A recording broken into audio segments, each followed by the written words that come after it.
Estamos transmitindo os cultos e nós vamos continuar estes assuntos. Hoje eu quero falar um pouco sobre o julgamento das nações. Quero falar hoje sobre o julgamento das nações. Quando Jerusalém estiver cercada dos exércitos das nações confederadas sob o domínio da besta, e os judeus eles estiverem eles vão estar precisando de uma esperança. Eles vão estar precisando de esperança de salvação, a ponto deles serem tragados pelos inimigos. Então eles vão clamar.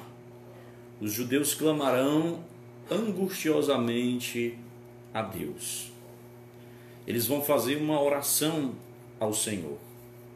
Dessa oração, Isaías escreveu a respeito dela no capítulo 64, se você puder abrir a sua Bíblia, capítulo 64, versículos 8 até o 12 de Isaías. Isaías, capítulo 64, versículo 8 ao 12. Quem achou aí, digite aí, né? Glória a Deus, vamos ler.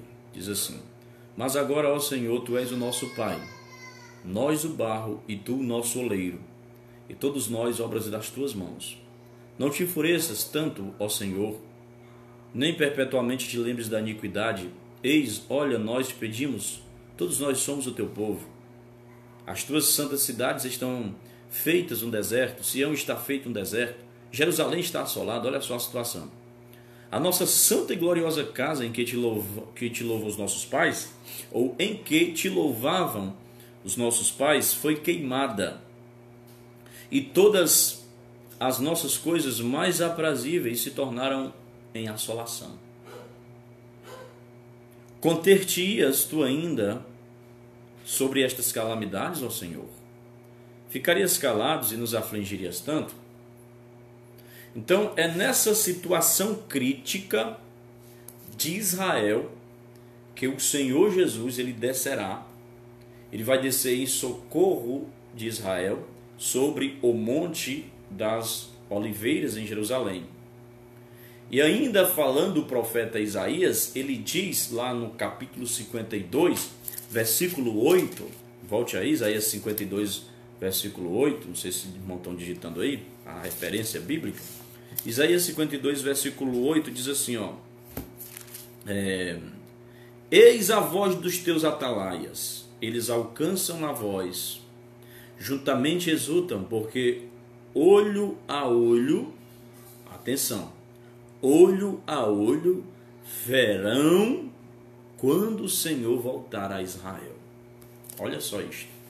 Olho a olho verão quando o Senhor voltar a Israel. Em outra tradução diz: eis o grito dos atalaias, eles erguem a voz, juntamente exultam, porque os seus próprios olhos distintamente veem o retorno do Senhor a Sião. Então o Senhor Jesus ele disse isto em Mateus 24, no versículo 30, irmãos, quando ele diz assim, ó: então aparecerá no céu o sinal do Filho do Homem.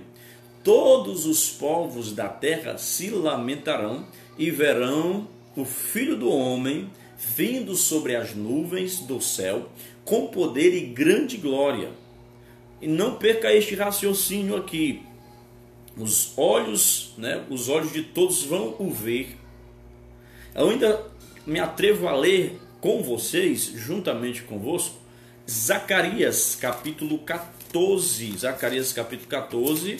Quem tem feito os estudos aqui na sexta-feira sabe muito bem que esse texto foi muito falado e muito lido. Vamos ler esta referência mais uma vez. É Zacarias capítulo 14, versículos 4 e 5. Observe.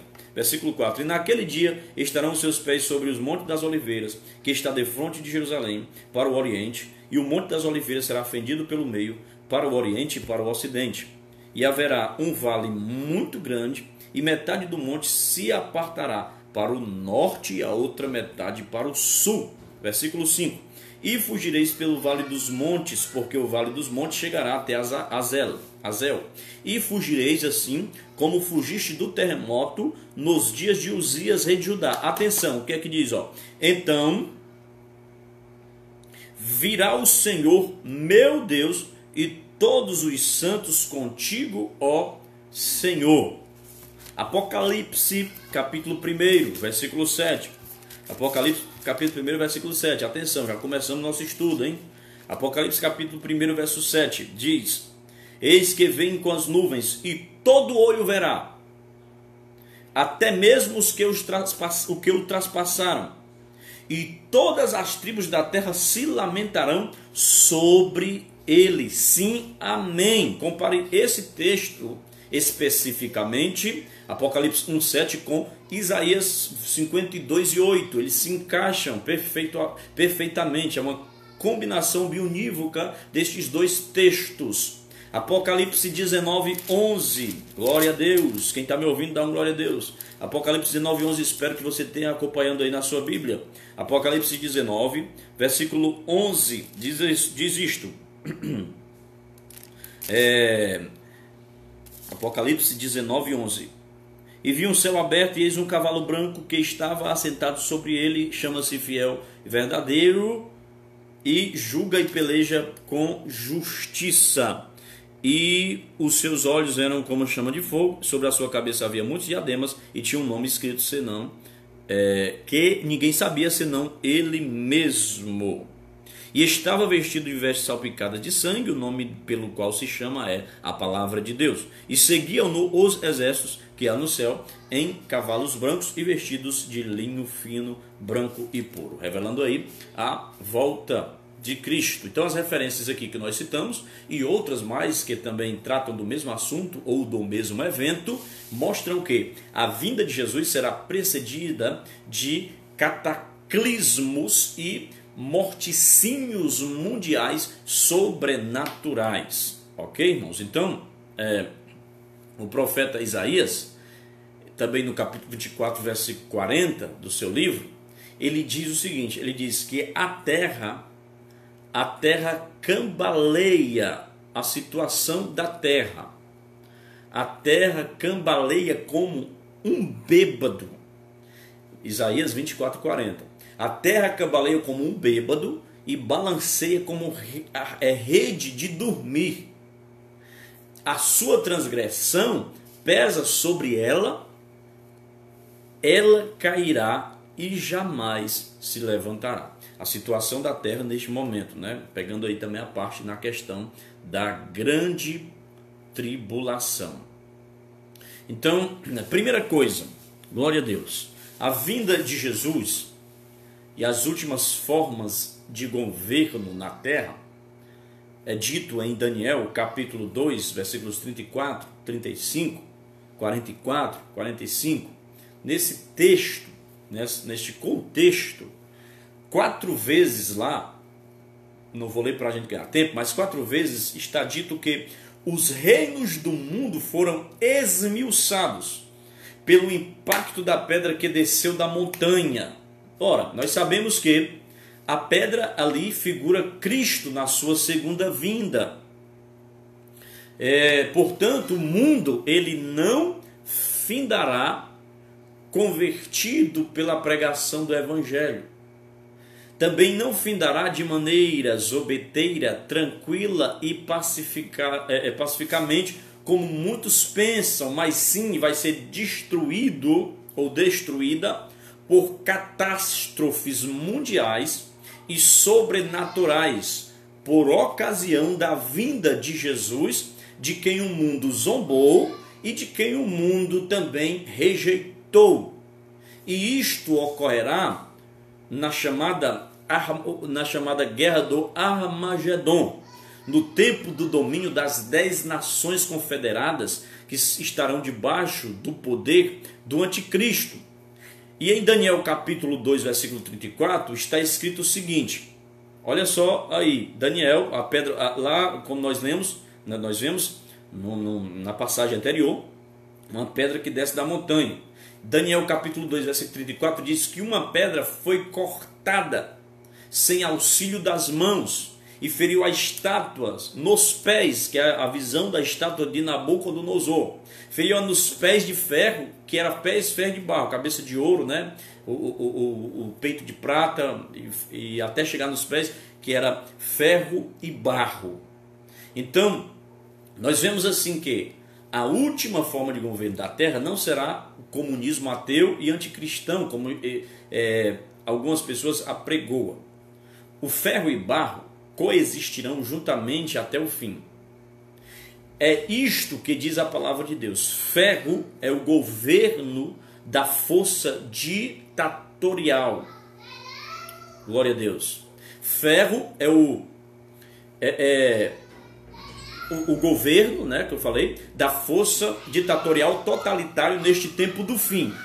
O barro é o governo do povo, ou seja, é o governo democrático.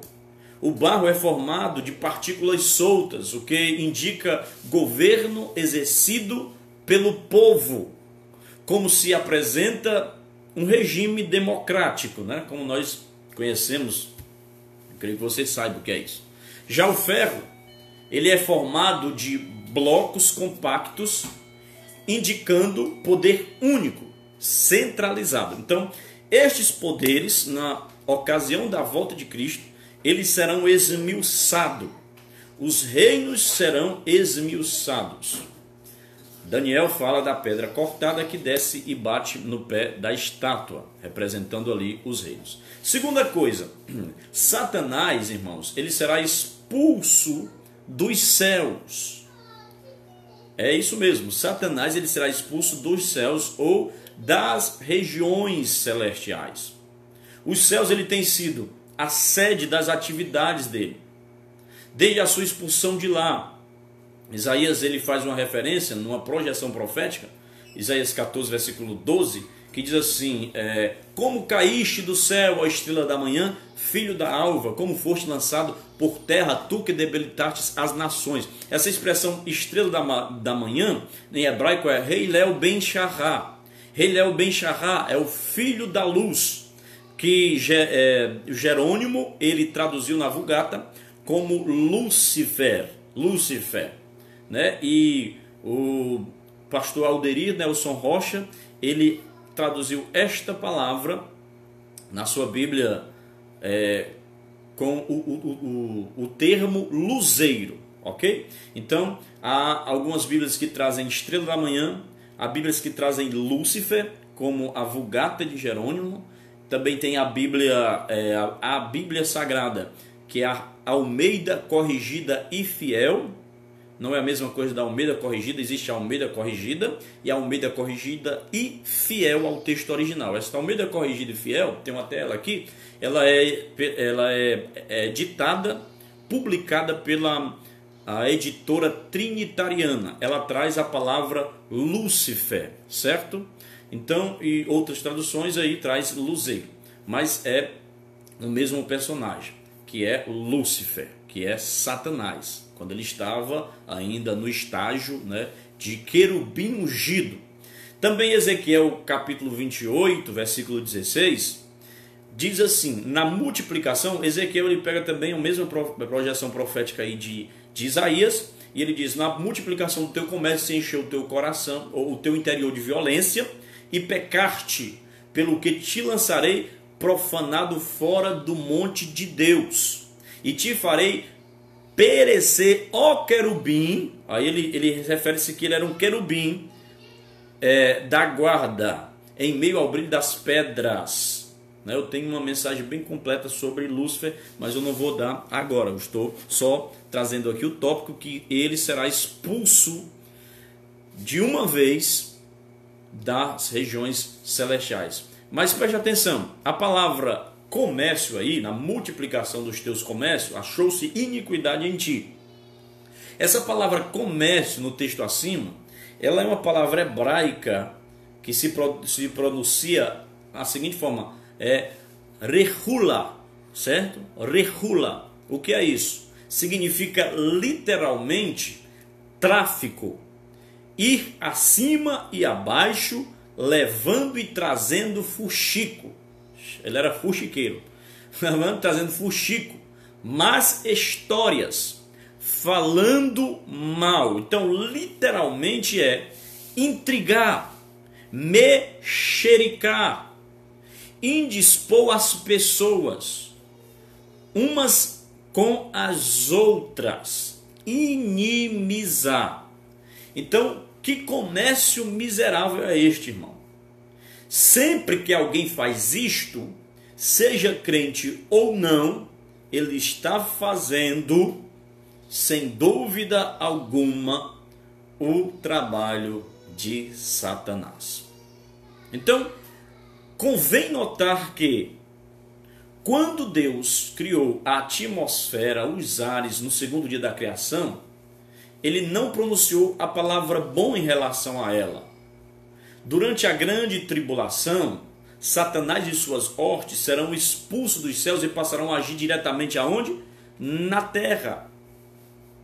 E o que acontece? Paulo diz assim, ó, observe bem. Paulo diz que nós fomos abençoados com toda sorte de bênçãos. Aonde? Nas regiões celestiais. Também Paulo disse que nossa luta não é contra carne e nem sangue, mas é contra principados, potestades, poderes, né, da maldade, hortes, que estão aonde? Também nas regiões celestiais. Então as nossas bênçãos estão exatamente ali, onde está o domínio de Satanás, nas regiões celestiais. As nossas bênçãos estão em uma área totalmente recheada de riscos. É por isso que é necessário a batalha espiritual do crente. Para quê? Para conquistar as bênçãos que estão lá, porque por um momento Satanás está retendo. Observação: quando Daniel está orando, ele ora ao Senhor, ele ora pelo menos 21 dias, esperando a resposta da sua oração, a resposta do enigma de uma revelação que ele teve. E a Bíblia diz que Gabriel vem deixar a resposta de Daniel. Só que quando Gabriel vinha, o que aconteceu? Quando ele chega nas regiões celestiais, ou nas regiões celestes, o príncipe, ou um principado, né? Porque principado vem dessa palavra príncipe. Quem participou do estudo que eu dei sobre a guerra espiritual na igreja, aí algumas sexta-feira, sabe o que eu estou falando, que essa palavra príncipe é a mesma coisa de principado, né? Que não é um príncipe filho de rei, mas é um príncipe de guerra. Então ele prende Gabriel e não deixa Gabriel passar com a bênção de Daniel. O que acontece? Deus envia Miguel, o arcanjo, que é um ministro de guerra. Ele vai e combate com o príncipe da Pérsia para liberar Gabriel e a resposta da oração de Daniel. Glória a Deus. Então, é necessário haver uma limpeza. E esta limpeza vai acontecer na ocasião que precede a volta de Cristo, porque Miguel virá com os seus anjos, com os seus guerreiros, para limpar as regiões celestes. Então, haverá uma limpeza, meu irmão. E quando ele vier de lá para cá limpando os juízos acontecendo, como as taças derramadas, os elementos que serão usados para a limpeza, sangue e fogo, elementos de limpeza representados no textos revelativos de Apocalipse, vai ser sangue e fogo. E ele vai expulsar as hortes, os espíritos maus. Ou seja, quando você limpa a sua casa em cima, a sujeira de cima vai cair aonde? Embaixo.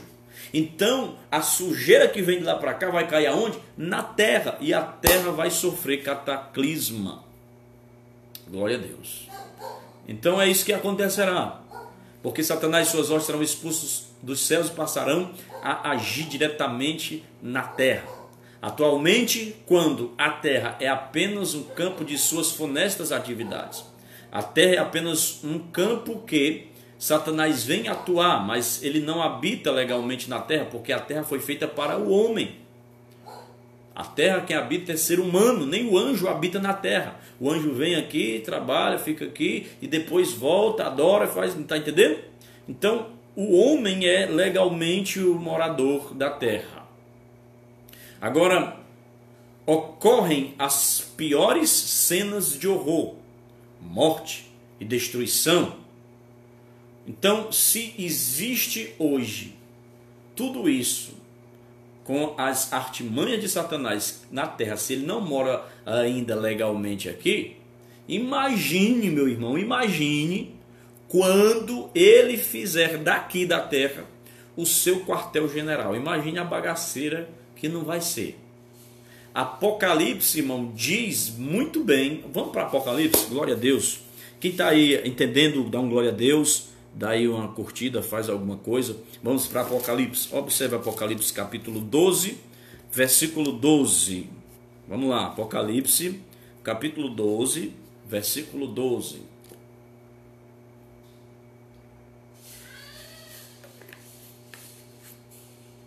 Aleluia. Coloque aí alguém, eu não vi ninguém colocar ainda as referências. Bota aí AP 12, que é Apocalipse 12, versículo 12. AP 12 e 12. Vamos lá. Pelo que alegrai-vos, ó céus, e vós que neles habitai. Alegria no céu. Aí o restante, ai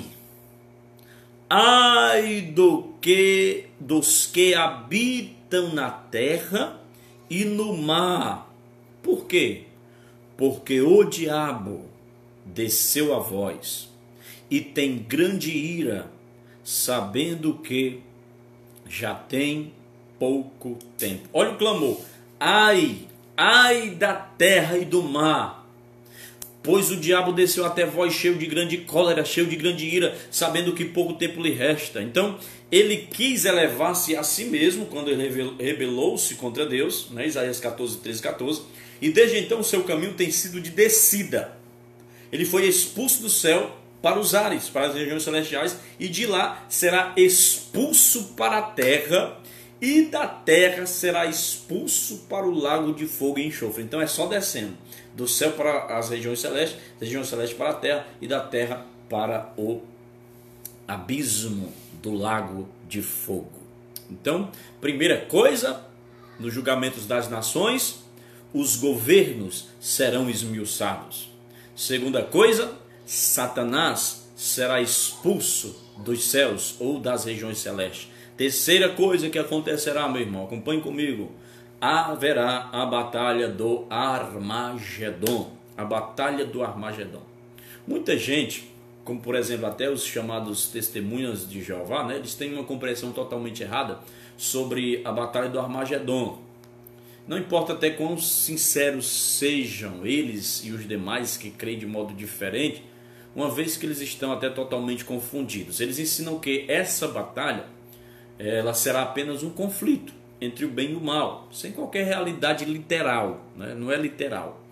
Já outros, eles vão para o extremo oposto, materializando totalmente as coisas, à medida que o seu intelecto acomoda as ideias. Não, isso é uma literatura só, sem fé, sem realidade, sem o peso da palavra de Deus. Mas a Bíblia diz em Zacarias 12, 13 que será contra ela, ou seja, contra Jerusalém, se ajuntarão todas as nações da terra. Então todas as nações da terra vão se voltar ferrenhamente, violentamente contra Jerusalém.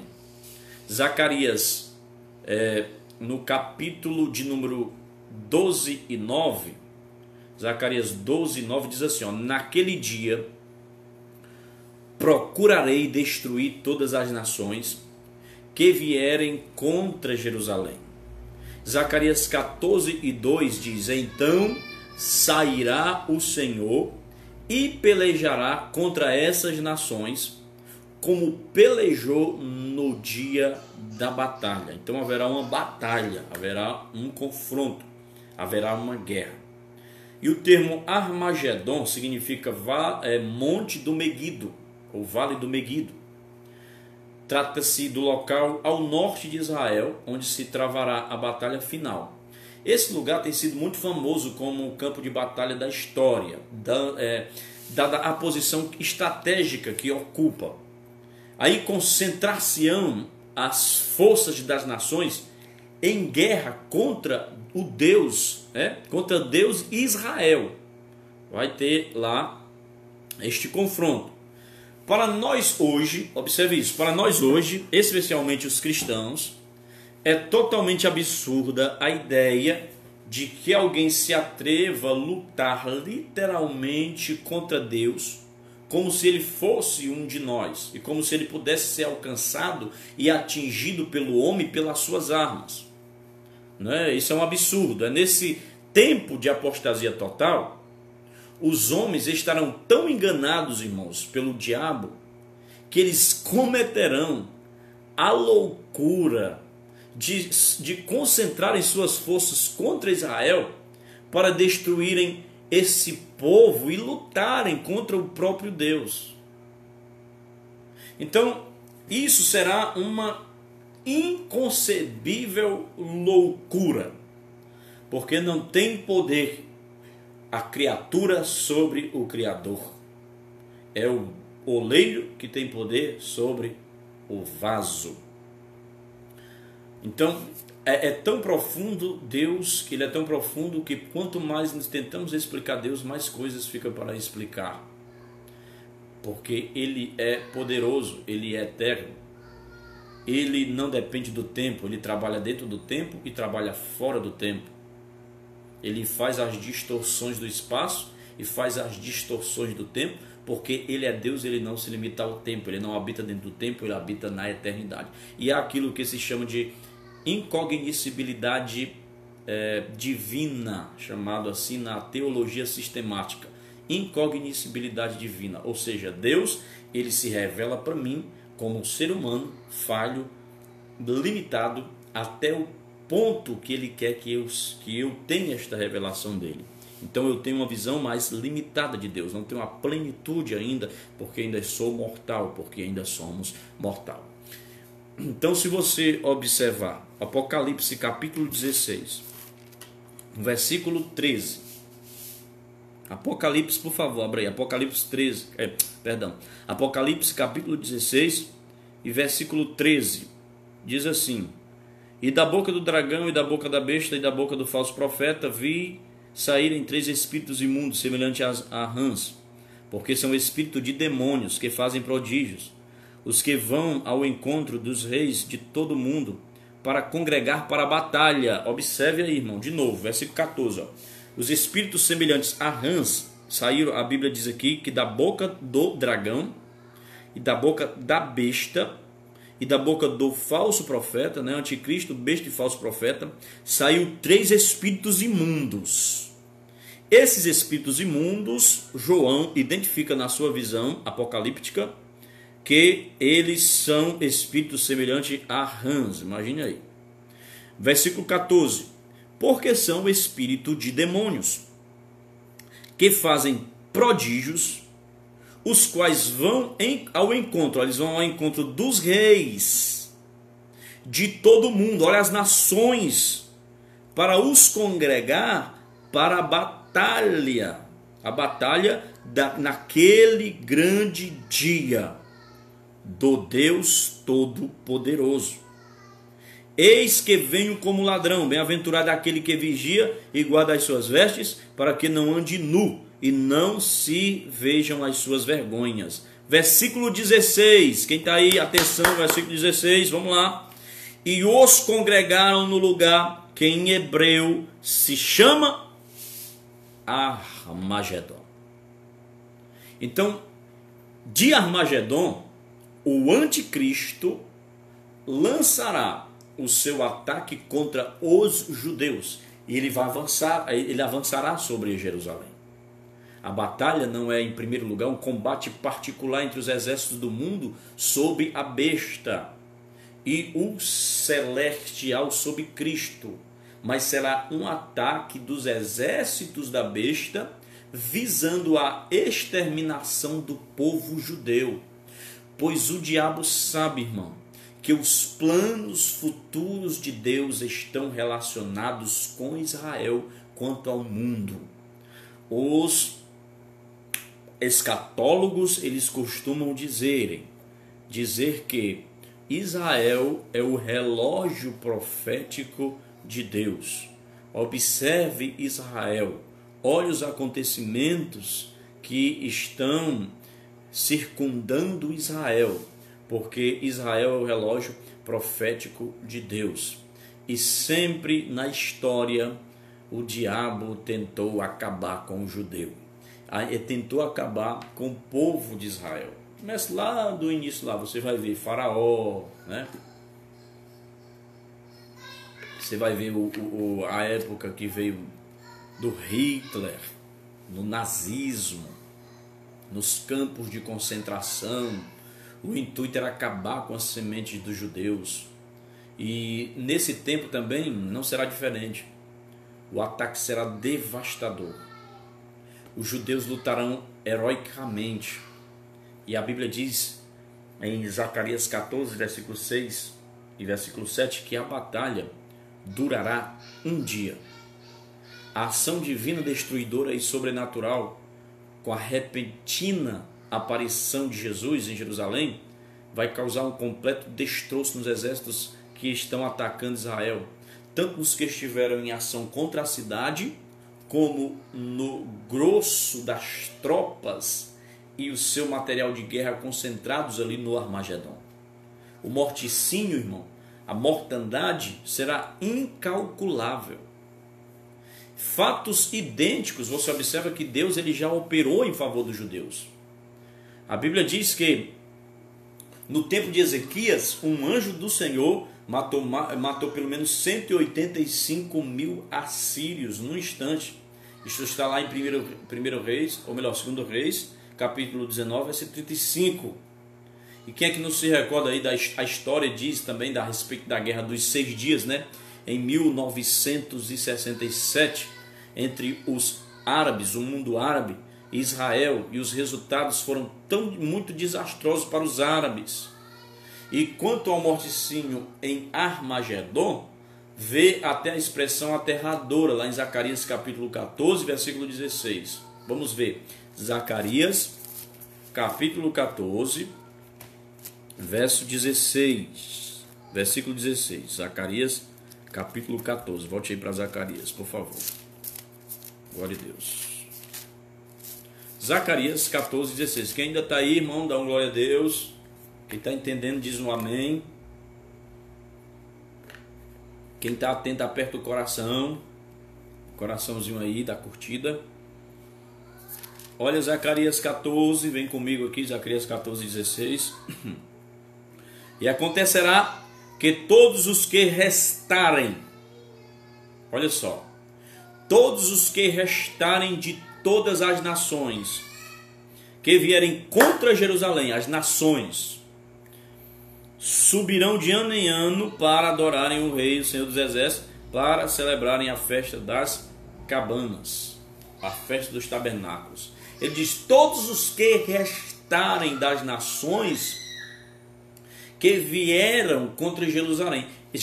Estes restarem aí significa exatamente os que escaparem. Entendeu? Porque os cananeus não puderam ser poupados durante a conquista da terra prometida por Josué. Porque eram como um tumor infecto-contagioso, irmão, cuja única solução era extirpação. E é o caso do mundo nessa ocasião, o qual, amando o pecado e ignorando a Deus, ele amadureceu para a sua destruição. Conforme nós vemos em Isaías capítulo 34, versículo 1 a 16, Isaías 63, no versículo 1 ao 7, antes de Jesus ele descer sobre Jerusalém, primeiro ele destruirá as forças no deserto, em Edom, ao sul de Israel. Isso certamente porque o anticristo, ao saber que o remanescente judeu fugiu para lá, enviou suas tropas para destruí-lo. Então, o remanescente judeu fugirá para o deserto. Jesus, na sua volta, primeiramente, ele liquidará as forças da besta que se encontram no deserto. Pode ser também que Edom tenha compactuado com o anticristo e traído os judeus fugitivos, e ele receberá também a sua paga. A Bíblia refere-se como Edom. Ele pode compactuar com o anticristo, entregar aos irmãos. Então, ao virem Jesus, irmão, os dos remanescentes de Israel, eles vão exclamar: arrependidos e aliviados. E vai até se cumprir também o que se cumpriu quando Jesus entrou em Jerusalém. Eles falaram lá: Baruch Haba Tishin Adonai. Adonai, bendito o que vem em nome do Senhor. Eles vão reconhecer Jesus como rei nesse dia. Eles vão orar, vão clamar, vão suplicar, arrependidos. E Jesus vem para salvar o remanescente de Israel.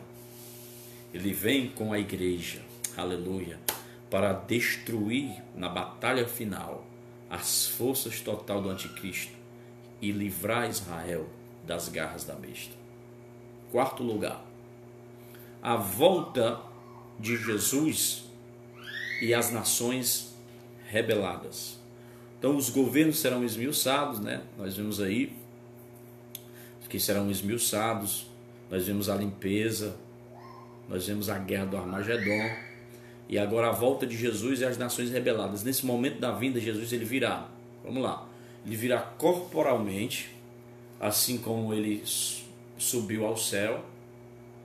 E lá ele se encontra como homem perfeito. Ele se encontra como o quê? Como homem perfeito. A nossa felicidade é que Jesus Cristo, ele está no céu como homem perfeito.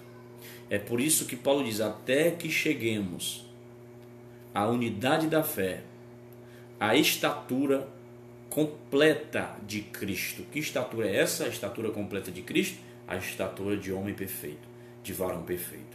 Então todo olho verá. Alguém até pergunta: mas como? Como sim, pastor? Todo olho verá. Pergunta: há impossíveis para Deus quando Ele quer operar? Dele quer operar não há nada impossível. Aí ele disse que ainda antes que houvesse dia eu sou, e não há quem possa livrar alguém das minhas mãos, porque operando eu, quem impedirá? Então não há nada atualmente, através de modernos meios de comunicação por satélite, né? Os programas internacionais de TV, de cobertura mundial, isso ocorrerá cada vez mais se aperfeiçoando. Cada vez mais a tecnologia vai avançando. Então há os que dizem, né, que ouvi até alguém dizer: olha, Jesus vai vir e tal, e todo olho verá, as câmeras das TV vão se voltar para ele no céu e tal. Não sei como vai acontecer, eu só sei de uma coisa: eu sei que vai acontecer. Se a Bíblia diz que todo olho verá, é porque todo olho verá.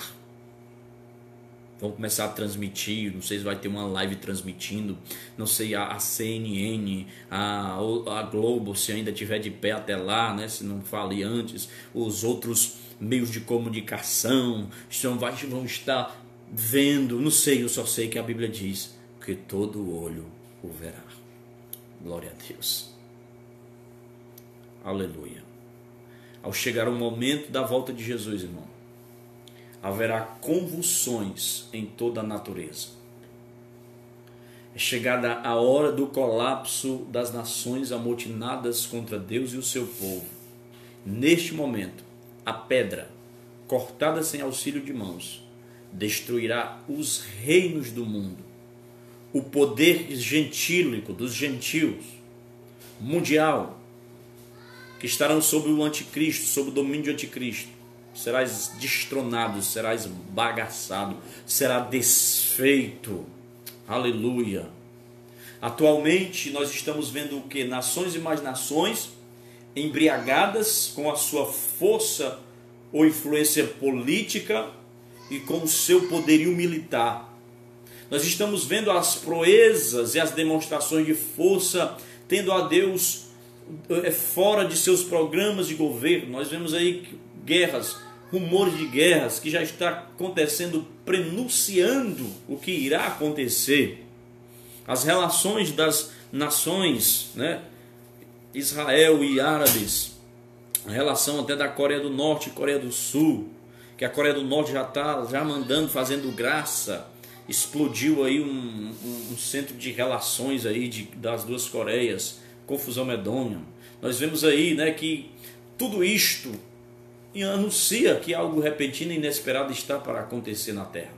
As nações não o reconhecem como o Supremo Senhor. Isso vai aumentar cada vez mais, irmãos.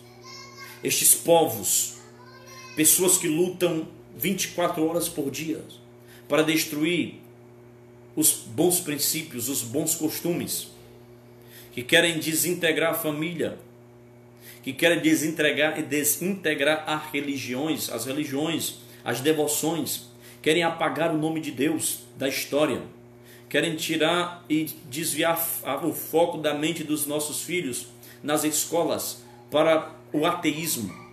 A maioria dos professores de universidades são eles ateus. São eles contra o progresso, são eles contra os bons costumes. Influenciadores digitais que os pais entregam os seus filhos na mão deles, que só gravam besteiras, coisas fúteis, coisas inúteis. São eles ateus, são eles comunistas. E engendra na cabeça da juventude, dos adolescentes, coisas totalmente contrário à palavra, totalmente contrário à Bíblia. Nós vemos tudo isso, as pessoas se esquecendo, os povos esquecendo-se de Deus. Tem um salmo, não estou lembrado qual, mas diz que serão lançados no inferno todas as nações que se esquecem de Deus. E caso esses povos não se arrependam e não se humilhem perante o Deus dos céus, muito em breve eles encontrarão um guerreiro mais forte do que eles. Sim, governadores, governantes, homens truculentos que massacra o povo e massacra o povo, principalmente o povo de Deus, grandes déspotas que se acham donos de tudo e viram as costas para a verdadeira adoração a Deus, eles vão encontrar um guerreiro mais forte do que ele naquele dia. Quinta coisa que eu quero falar para você, já estou terminando, irmão. Glória a Deus. Quero falar aqui sobre agora a destruição do anticristo e do falso profeta. O anticristo não será o diabo, também não será Judas Iscariotes, como alguém já até se aventurou em dizer. Ele será um homem, já falei, fiz 2 mensagens aqui sobre o anticristo. Anticristo parte 1 e anticristo parte 2. Se você quiser assistir, está lá no canal lá do YouTube, lá, de Nael Silva, você vê lá e assiste. Mas ele será um homem como os demais, isto é, nascido de mulher. E João viu ele subir do mar. Mar, na linguagem profética, neste contexto, significa povos. Animal, rei ou reino. Mar, povos, nações, multidão. Um rei ou um reino que sai do meio do povo. A besta que sobe do mar. O anticristo, um líder que sobe do meio do povo. Ok? Então, isto é no capítulo 13 e versículo 1 de Apocalipse, também com 17 e 15, João explica esta visão aí. Então, a vinda de Cristo, na ocasião da vinda de Cristo, o anticristo e o falso profeta, eles serão lançados no lago de fogo e enxofre, que é o inferno final. Expliquei isso também na sexta passada, questão do Hades, ou Hades, e o inferno, né? Porque o Hades ali, ele vai ser de acordo com o contexto, né? Em uma ocasião que ele é sepultura, que ele é o mundo invisível dos mortos, melhor dizendo, ele é o mundo invisível dos mortos, nas profundezas da terra, onde a Bíblia o localiza, e em algum contexto ele é inferno. E este Hades vai ser lançado também no lago de fogo. Sexta coisa que eu queria falar para você, eu já estou na conclusão aqui, vou concluir no nome de Jesus, vai dar certo. Para não lhe cansar muito e nem lhe dar uma overdose aqui de informação. Sexto lugar, a aceitação nacional de Jesus como o Messias pelos judeus. Desde os dias de Jesus, sempre tem havido judeus cristãos, mas individualmente, né, como nação, eles rejeitaram Cristo. Eu já vi um brasileiro falando, ele estudou numa sinagoga em Jerusalém, e ele professou que era messiânico, ou seja, ele cria em Jesus. Ele foi expulso da sinagoga que ele estava estudando em Jerusalém. O professor, o rabino lá, mandou 2 alunos, um pegou do lado do outro e expulsou ele literalmente da sinagoga onde ele estava estudando. Porque pode existir judeu cristão, mas como nação, Israel, ele não é uma nação cristã. Para você ver que coisa, né? Existem os judeus ortodoxos, judeus heterodoxos, judeus askenazes, que são judeus europeus, é judeu para todo lado, todo canto tem judeu, mas muitos deles não são messiânicos. Tem os judeus messiânicos, os que creem em Jesus. Há outros que não, a sua grande maioria, não creem em Jesus como seu Messias. Eles ainda estão esperando, porque não creram naquele que entrou com em cima de um jumentinho. Eles vão crer quando o anticristo aparecer. Ah, este aí é o nosso Cristo. Então, mas agora o remanescente judaico, ele vai estar nesse período aqui que nós estamos falando, ele vai estar expurgado e arrependido. Ele reconhecerá, irmãos, Jesus como o seu Messias Redentor prometido. E isso será em escala nacional. Todos aceitarão chorando, meu Deus. E existem textos que falam a respeito disso, né? Isaías 4, versículo 3, existe Isaías 59, versículo 20 e 21, Oséias capítulo 3, versículo 5, também Zacarias capítulo 12, versículos 10 a 14, Romanos 9, 27 e Romanos 11, 25 a 27. A profecia de Oséias, no capítulo 6, versículo 2, por certo, ele se refere-se ali à duração do pranto e subsequente conversão de Israel. Então Israel será convertido ao Senhor, eles conhecerão. Por isso que a Bíblia diz assim, todo joelho se dobrará e toda língua confessará que Jesus Cristo é o Senhor, para a glória de Deus Pai. Os festivais sagrados do dia da expiação e da festa do tabernáculo, eles têm um aspecto profético de arrependimento e regozijo, que aponta para esse retorno de Israel a Deus. Levíticos 23, 27 ao 32 fala sobre estas festas. No versículo 27 diz assim: afligirei as vossas almas. Isso combina com Zacarias capítulo 12 e versículo 10. Depois faça aí essa equação bíblica e leia aí. Levíticos 23, versículo 27 e Zacarias 12, 10. Então, na grande tribulação, durante a grande tribulação, haverá um derramamento, né, pentecostal, redundando em multidões salvas. Haverá salvação sim na grande tribulação, depois eu falo sobre isso posteriormente, né? E individualmente, muitos judeus aceitam Cristo hoje, mas então a Bíblia diz que o restante de Israel será salvo nacionalmente num só dia. Compare isso aí com Isaías 66, versículo 8, Romanos 11, 26. Leia também Isaías capítulo 10, versículo 22. Paulo diz que todo Israel será salvo.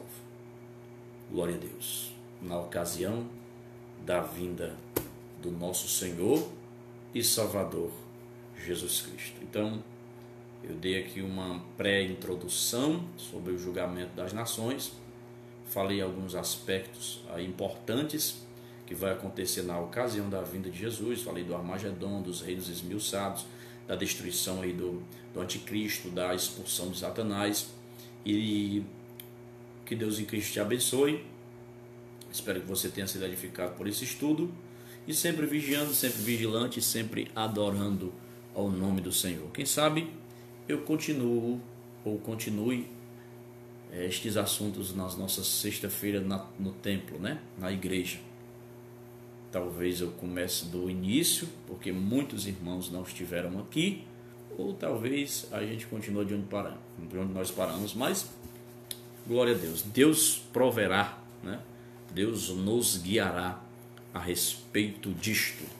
Glória a Deus. Que Jesus te abençoe, que Deus em Cristo vos abençoe, guarde você e proteja. Quantos podem dar um amém? Quantos podem dar um glória a Deus por esta palavra? Obrigado a você que ficou até este momento aqui aprendendo mais de Deus. Que Deus te abençoe. Então, meus irmãos, domingo nós estaremos realizando o nosso culto aqui, né? Domingo. E finalizando a semana, na próxima semana, quarta-feira, iniciaremos retomando as nossas atividades. Aleluia.